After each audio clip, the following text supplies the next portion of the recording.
Sir ಮೈತ್ರಿ ಗಟ್ಟಿಯಾಗಿದೆಯಾ ಅಥವಾ ಏನಾದರೂ ಯಾಕೆ ಏನಾಗಿದೆ ಮೈತ್ರಿಗೆ? ನಿಖಿಲ್ ಪ್ರವಾಸ ಮಾಡ್ತಾ ಇದ್ದಾರೆ. ನಿಖಿಲ್ ಪ್ರವಾಸದಲ್ಲಿ ಎಲ್ಲ ಕಡೆ ಜೆಡಿಎಸ್ ಅಭ್ಯರ್ಥಿ ಅಂತ ಹೇಳ್ತಿದ್ದಾರೆ ಹೊರತು ಎನ್ಡಿಎ ಅಭ್ಯರ್ಥಿ ಅಂತ ಇಲ್ವೇ? ನಾನೀಗ ಆಗಲೇ ಅವರು ಪಕ್ಷದ ಕಾರ್ಯಕರ್ತರ ಒಂದು ಸಂಘಟನೆ ದೃಷ್ಟಿಯಿಂದ ಏನು ಪ್ರವಾಸ ಮಾಡ್ತಾ ಇದ್ದಾರೆ. ಇವತ್ತು ಬೀದರ್ನಲ್ಲಿದ್ದಾರೆ, ನೆನ್ನೆ ಬೀದರ್ನಲ್ಲಿದ್ದರು, ಇವತ್ತು ಕಲಬುರಗಿ ಹೋಗಿದ್ದಾರೆ. ಸಂಘಟನೆ ದೃಷ್ಟಿಯಿಂದ ಅವರು ರಾಜ್ಯದಾದ್ಯಂತ ಪ್ರವಾಸ ಮಾಡಿದ್ದಾರೆ. ಮೈತ್ರಿಗೂ ಅವರ ಪ್ರವಾಸಕ್ಕೂ ಸಂಬಂಧ ಇಲ್ಲ. ಪಕ್ಷದ ಸಂಘಟನೆ ಆಗಬೇಕಲ್ಲ. ಈಗ ನಾವೇನು 224 ಸ್ಥಾನ ನಾವು ನಿಲ್ಲಕ್ಕಾಗತ್ತಾ? ನಮಗೆ ಏನು ಶಕ್ತಿ ಇದೆ, ನಾವು ನಮ್ಮ ಶಕ್ತಿ ಆಧಾರದ ಮೇಲೆ ಕೇಂದ್ರದ ಅಲ್ಲಿ ಹೈಕಮಾಂಡ್ ಏನಿದೆ ಅವ್ರಗಳಿಗದಕ್ಕೂ ಚರ್ಚೆ ಮಾಡಿ ಆ ಚುನಾವಣೆ ಸಂದರ್ಭದಲ್ಲಿ ತೀರ್ಮಾನ ಮಾಡ್ತಾರೆ. ಸರ್, ನಿಖಿಲ್ ಅವರು ಒಂದು ಕಡೆ ಏನು ಪ್ರವಾಸ ಮಾಡ್ತಾ ಇದ್ದಾರೆ, ಆದರೆ ಮಂಡ್ಯ ಶಾಸಕರು ಹೇಳ್ತಾರೆ ಮಂಡ್ಯವನ್ನು ಗುತ್ತಿಗೆ ಕೊಟ್ಟಿಲ್ಲ ನಿಮಗೆ ಅಂತ ಹೇಳ್ತಾರೆ. ಏನು ನಿಖಿಲ್ ಅವ್ರು ಹೇಳಿದ್ದಾರೆ? ನಿಖಿಲ್ ಅವ್ರಿಗೆ ಮಂಡ್ಯ ನಿಖಿಲ್ ಅವರು ಏನಾದರೂ ಗುತ್ತಿಗೆ ತಗೊಂಡಿದ್ದೀನಿ ಅಂತ ಹೇಳಿದ್ದಾರೆ. ಅದಕ್ಕೆ ನಾನೇ ಯಾಕೆ ಉತ್ತರ ಕೊಡಲಿ? ಸರ್ ಮೈತ್ರಿ ಗಟ್ಟಿಯಾಗಿದೆಯಾ ಅಥವಾ ಏನಾದರೂ? ಯಾಕೆ ಏನಾಗಿದೆ ಮೈತ್ರಿಗೆ? ನಿಖಿಲ್ ಪ್ರವಾಸ ಮಾಡ್ತಾ ಇದ್ದಾರೆ. ನಿಖಿಲ್ ಪ್ರವಾಸದಲ್ಲಿ ಎಲ್ಲ ಕಡೆ ಜೆಡಿಎಸ್ ಅಭ್ಯರ್ಥಿ ಅಂತ ಹೇಳ್ತಿದ್ದಾರೆ ಹೊರತು ಎನ್ಡಿಎ ಅಭ್ಯರ್ಥಿ ಅಂತ ಇಲ್ವೇ? ನಾನೀಗ ಆಗಲೇ ಅವರು ಪಕ್ಷದ ಕಾರ್ಯಕರ್ತರ ಒಂದು ಸಂಘಟನೆ ದೃಷ್ಟಿಯಿಂದ ಏನು ಪ್ರವಾಸ ಮಾಡ್ತಾ ಇದ್ದಾರೆ. ಇವತ್ತು ಬೀದರ್ನಲ್ಲಿದ್ದಾರೆ, ನೆನ್ನೆ ಬೀದರ್ನಲ್ಲಿದ್ದರು, ಇವತ್ತು ಕಲಬುರಗಿ ಹೋಗಿದ್ದಾರೆ. ಸಂಘಟನೆ ದೃಷ್ಟಿಯಿಂದ ಅವರು ರಾಜ್ಯದಾದ್ಯಂತ ಪ್ರವಾಸ ಮಾಡಿದ್ದಾರೆ. ಮೈತ್ರಿಗೂ ಅವರ ಪ್ರವಾಸಕ್ಕೂ ಸಂಬಂಧ ಇಲ್ಲ. ಪಕ್ಷದ ಸಂಘಟನೆ ಆಗಬೇಕಲ್ಲ. ಈಗ ನಾವೇನು 224 ಸ್ಥಾನ ನಾವು ನಿಲ್ಲಕ್ಕಾಗತ್ತಾ? ನಮಗೆ ಏನು ಶಕ್ತಿ ಇದೆ, ನಾವು ನಮ್ಮ ಶಕ್ತಿ ಆಧಾರದ ಮೇಲೆ ಕೇಂದ್ರದ ಅಲ್ಲಿ ಹೈಕಮಾಂಡ್ ಏನಿದೆ ಅವ್ರಗಳಿಗದಕ್ಕೂ ಚರ್ಚೆ ಮಾಡಿ ಆ ಚುನಾವಣೆ ಸಂದರ್ಭದಲ್ಲಿ ತೀರ್ಮಾನ ಮಾಡ್ತಾರೆ. ಸರ್, ನಿಖಿಲ್ ಅವರು ಒಂದು ಕಡೆ ಏನು ಪ್ರವಾಸ ಮಾಡ್ತಾ ಇದ್ದಾರೆ, ಆದರೆ ಮಂಡ್ಯ ಶಾಸಕರು ಹೇಳ್ತಾರೆ ಮಂಡ್ಯವನ್ನು ಗುತ್ತಿಗೆ ಕೊಟ್ಟಿಲ್ಲ ನಿಮಗೆ ಅಂತ ಹೇಳ್ತಾರೆ. ಏನು ನಿಖಿಲ್ ಅವ್ರು ಹೇಳಿದ್ದಾರೆ? ನಿಖಿಲ್ ಅವ್ರಿಗೆ ಮಂಡ್ಯ ನಿಖಿಲ್ ಅವರು ಏನಾದರೂ ಗುತ್ತಿಗೆ ತಗೊಂಡಿದ್ದೀನಿ ಅಂತ ಹೇಳಿದ್ದಾರೆ.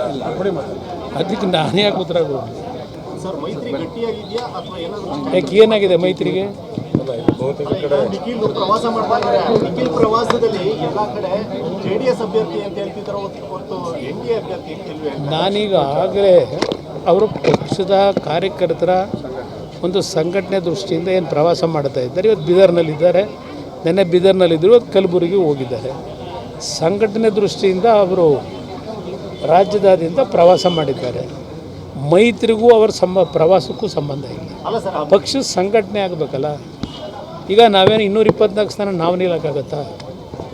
ನಮಗೆ ಏನು ಶಕ್ತಿ ಇದೆ, ನಾವು ನಮ್ಮ ಶಕ್ತಿ ಆಧಾರದ ಮೇಲೆ ಕೇಂದ್ರದ ಅಲ್ಲಿ ಹೈಕಮಾಂಡ್ ಏನಿದೆ ಅವ್ರಗಳಿಗದಕ್ಕೂ ಚರ್ಚೆ ಮಾಡಿ ಆ ಚುನಾವಣೆ ಸಂದರ್ಭದಲ್ಲಿ ತೀರ್ಮಾನ ಮಾಡ್ತಾರೆ. ಸರ್, ನಿಖಿಲ್ ಅವರು ಒಂದು ಕಡೆ ಏನು ಪ್ರವಾಸ ಮಾಡ್ತಾ ಇದ್ದಾರೆ, ಆದರೆ ಮಂಡ್ಯ ಶಾಸಕರು ಹೇಳ್ತಾರೆ ಮಂಡ್ಯವನ್ನು ಗುತ್ತಿಗೆ ಕೊಟ್ಟಿಲ್ಲ ನಿಮಗೆ ಅಂತ ಹೇಳ್ತಾರೆ. ಏನು ನಿಖಿಲ್ ಅವ್ರು ಹೇಳಿದ್ದಾರೆ? ನಿಖಿಲ್ ಅವ್ರಿಗೆ ಮಂಡ್ಯ ನಿಖಿಲ್ ಅವರು ಏನಾದರೂ ಗುತ್ತಿಗೆ ತಗೊಂಡಿದ್ದೀನಿ ಅಂತ ಹೇಳಿದ್ದಾರೆ. ಅದಕ್ಕೆ ನಾನೇ ಯಾಕೆ ಉತ್ತರ ಕೊಡಲಿ? ಸರ್ ಮೈತ್ರಿ ಗಟ್ಟಿಯಾಗಿದೆಯಾ ಅಥವಾ ಏನಾದರೂ? ಯಾಕೆ ಏನಾಗಿದೆ ಮೈತ್ರಿಗೆ? ನಿಖಿಲ್ ಪ್ರವಾಸ ಮಾಡ್ತಾ ಇದ್ದಾರೆ. ನಿಖಿಲ್ ಪ್ರವಾಸದಲ್ಲಿ ಎಲ್ಲ ಕಡೆ ಜೆಡಿಎಸ್ ಅಭ್ಯರ್ಥಿ ಅಂತ ಹೇಳ್ತಿದ್ದಾರೆ ಹೊರತು ಎನ್ಡಿಎ ಅಭ್ಯರ್ಥಿ ಅಂತ ಇಲ್ವೇ? ನಾನೀಗ ಆಗಲೇ ಅವರು ಪಕ್ಷದ ಕಾರ್ಯಕರ್ತರ ಒಂದು ಸಂಘಟನೆ ದೃಷ್ಟಿಯಿಂದ ಏನು ಪ್ರವಾಸ ಮಾಡ್ತಾ ಇದ್ದಾರೆ. ಇವತ್ತು ಬೀದರ್ನಲ್ಲಿದ್ದಾರೆ, ನೆನ್ನೆ ಬೀದರ್ನಲ್ಲಿದ್ದರು, ಇವತ್ತು ಕಲಬುರಗಿ ಹೋಗಿದ್ದಾರೆ.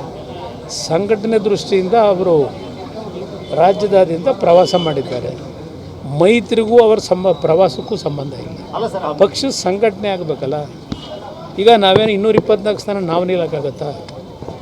ನಮಗೆ ಏನು ಶಕ್ತಿ ಇದೆ, ನಾವು ನಮ್ಮ ಶಕ್ತಿ ಆಧಾರದ ಮೇಲೆ ಕೇಂದ್ರದ ಅಲ್ಲಿ ಹೈಕಮಾಂಡ್ ಏನಿದೆ ಅವ್ರಗಳಿಗದಕ್ಕೂ ಚರ್ಚೆ ಮಾಡಿ ಆ ಚುನಾವಣೆ ಸಂದರ್ಭದಲ್ಲಿ ತೀರ್ಮಾನ ಮಾಡ್ತಾರೆ. ಸರ್, ನಿಖಿಲ್ ಅವರು ಒಂದು ಕಡೆ ಏನು ಪ್ರವಾಸ ಮಾಡ್ತಾ ಇದ್ದಾರೆ, ಆದರೆ ಮಂಡ್ಯ ಶಾಸಕರು ಹೇಳ್ತಾರೆ ಮಂಡ್ಯವನ್ನು ಗುತ್ತಿಗೆ ಕೊಟ್ಟಿಲ್ಲ ನಿಮಗೆ ಅಂತ ಹೇಳ್ತಾರೆ. ಏನು ನಿಖಿಲ್ ಅವ್ರು ಹೇಳಿದ್ದಾರೆ? ನಿಖಿಲ್ ಅವ್ರಿಗೆ ಮಂಡ್ಯ ನಿಖಿಲ್ ಅವರು ಏನಾದರೂ ಗುತ್ತಿಗೆ ತಗೊಂಡಿದ್ದೀನಿ ಅಂತ ಹೇಳಿದ್ದಾರೆ. ಅದಕ್ಕೆ ನಾನೇ ಯಾಕೆ ಉತ್ತರ ಕೊಡಲಿ? ಹೆಚ್ಚಿನ ವಿಡಿಯೋಗಳಿಗೆ ಪ್ರತಿಧ್ವನಿ ಯೂಟ್ಯೂಬ್ ಚಾನೆಲ್ ಸಬ್ಸ್ಕ್ರೈಬ್ ಮಾಡಿ, ಬೆಲ್ ಐಕಾನ್ ಕ್ಲಿಕ್ ಮಾಡಿ.